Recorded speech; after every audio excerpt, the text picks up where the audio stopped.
everyone, it's another weekend guys and another chance to spread the word of God. So I hope all is well sa inyong lahat. And before we begin, let's not forget to give thanks and glory to our Lord in all circumstances in our life, guys. For this is the will of our Lord God in Christ Jesus concerning us. So if you have time, please embark with me with this study, guys, that we may increase our faith. So this is about the lost sheep, the parable of the lost sheep. So if you have time, embark with me with this journey, guys. Let's begin. In Luke 15:1-7, it is said, Then drew near to him all the publicans and sinners for to hear him. And the Pharisees and the scribes murmured, saying, This man receiveth sinners, and eateth with them. And he spake this parable unto them, saying,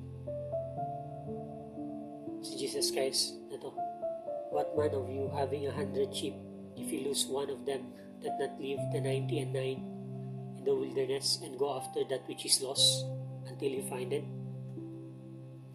And when he had found it, he laid on his shoulders, rejoicing. And when he cometh home, he calleth together all his friends and neighbors, saying unto them, Rejoice with me, for I have found my sheep which was lost. I say unto you, that likewise joy shall be in heaven over one sinner that repented, more than over 99 just persons which no need of repentance. So, true, the Lord gives more concerns to those who are lost and consider themselves as sinners compared to those who are said to be righteous, kagaya ng mga pari at saka mga scribes and lawyers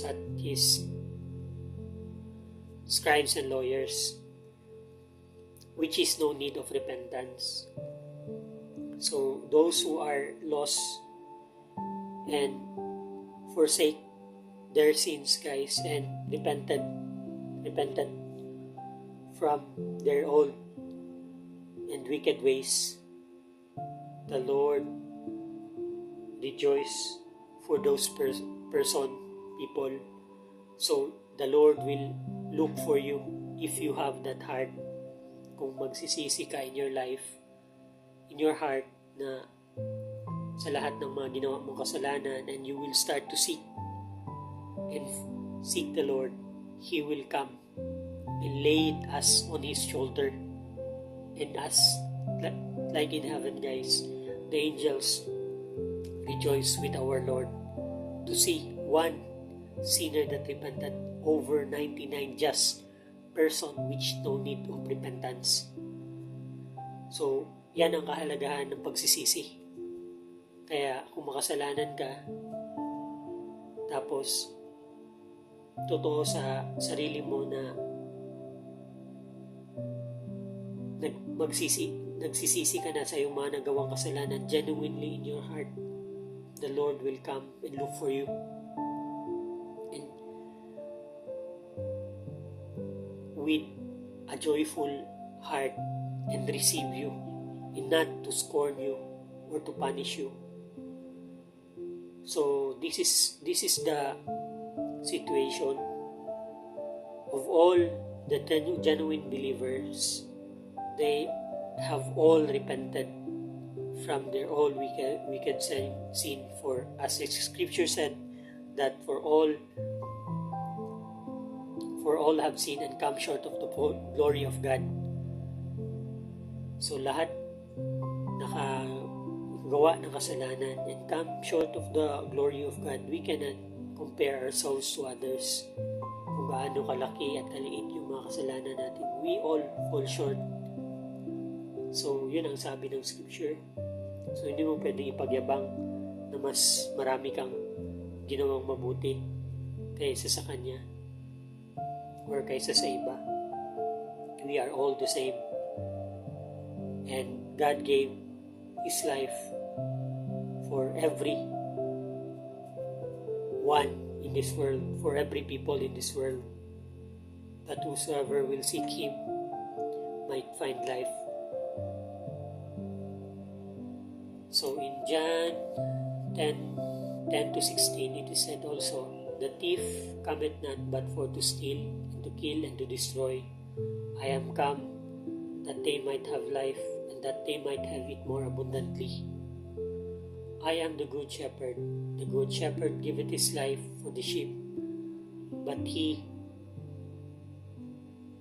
that is in hireling," nakabantay, no? "and not the shepherd, whose own the sheep are not,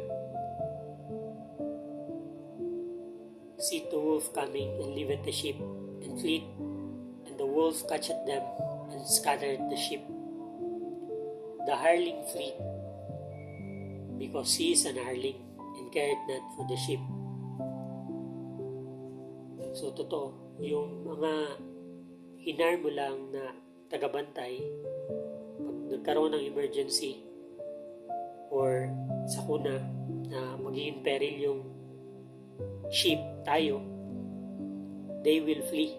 Tatakbo sila, no? Iwan tayo kasi hindi naman tayo sa kanila eh. Hard lang sila. But in verse 14 it is said, "I am the good shepherd, and know my sheep, and I am known of mine." He is the good shepherd. He said, "As a father knoweth me, even so know I the Father, and I lay down my life for the sheep." So, yan yung pagmamahal ng Diyos para sa atin, guys.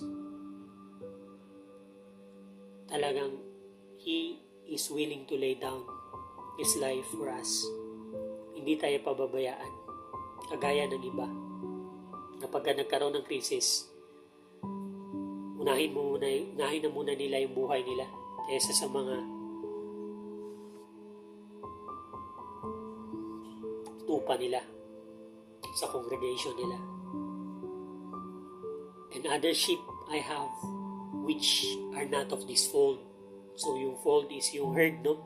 Sabi ni Jesus Christ, meron pa akong ibang mga tupa na wala pa sa herd na to. "Them also I must bring." So sila din dadalhin ko. "And they shall hear my voice, and there shall be one fold and one shepherd." So if you are one, get right with God, and He will come to you.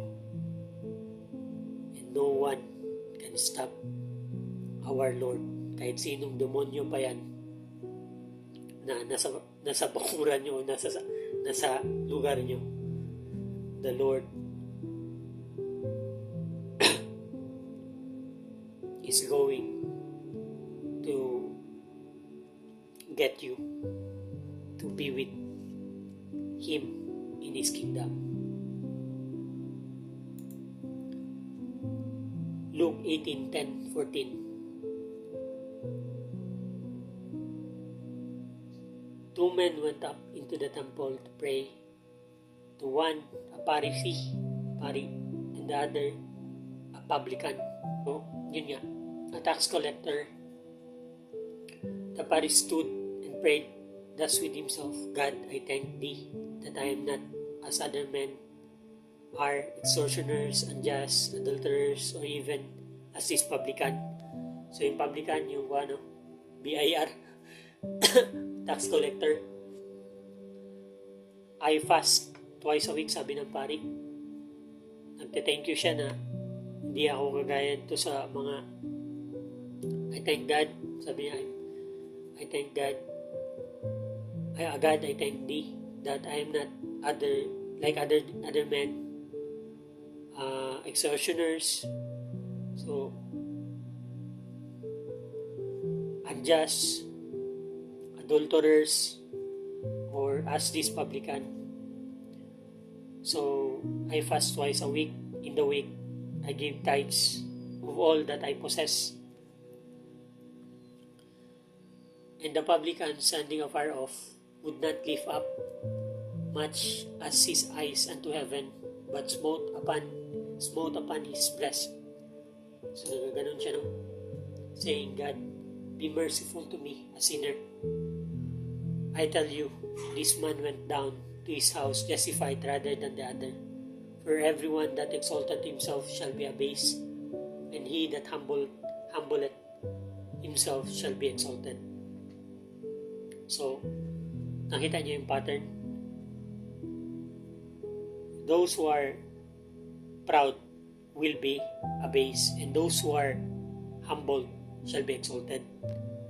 So, kung tinatanggap mo na makasalanan kang tao and you are lost, you will be found. And if you declare na pasalamat ka, okay ka dahil mabuti ka, marami kang ginawa kaysa dito sa mga taong hindi nakapag-aral, ganun yung heart mo, you will be abased. So, ibababa ka ng Panginoon. So, in Jeremiah 29:13, you shall seek me and find me when you shall search for me with all your heart. John 8:32, and you shall know the truth, and the truth shall make you free. The Lord, our God, is the truth, guys.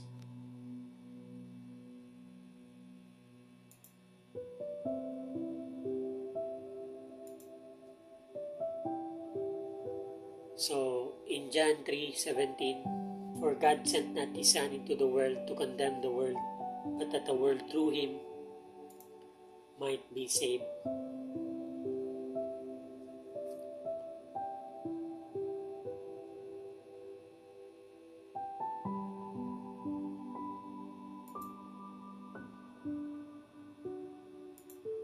So, in 1 John 2:2, it is said also, and he is the propitiation for our sins, and not for ours only, but also for the sins of the whole world. So, everyone is called unto salvation. Pero kailangan mong tanggapin. You must receive the gift of salvation, the forgiveness of sin. For without the remission of blood, without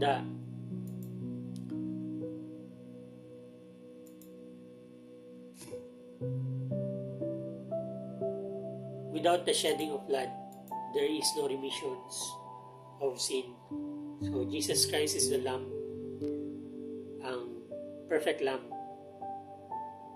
to atone the whole sins of the whole world, for He is a God. So, pag tinanggap mo siya, genuinely in your heart, nagsisi ka sa mga kasalanan mo, hindi ka magyayabang sa mga kabutihan mo, but you put on your salvation through Christ alone, on His work on that cross, hindi sa kung ano yung ginawa mo at ano pa yung gagawin mo. In that act alone of our God, you are saved, guys, throughout eternity. So, the last scripture is in John 19:30. When Jesus therefore had received the vinegar, he said, "It is finished." And he bowed his head and gave up the ghost. So, it is finished. The debt has been paid. So, yung utang, binayaran na. Lahat ng mga utang natin. Past, present, and future. So, continue in prayers, guys, and giving thanks to God always for what He did for us. We are sealed to eternity, and as I said, our God is faithful. Continue in His word. in goodness, in humility, in meekness, in charity, in sharing the Word of God, in doing good works. For this is the commandment of our Lord concerning us, to love one another as He loved us, while waiting on our Lord. So I hope you've been blessed, guys. Hanggang dito na lang. Ingat kayo lagi. As I always said, let's fear God and depart from evil. Thank you and God bless.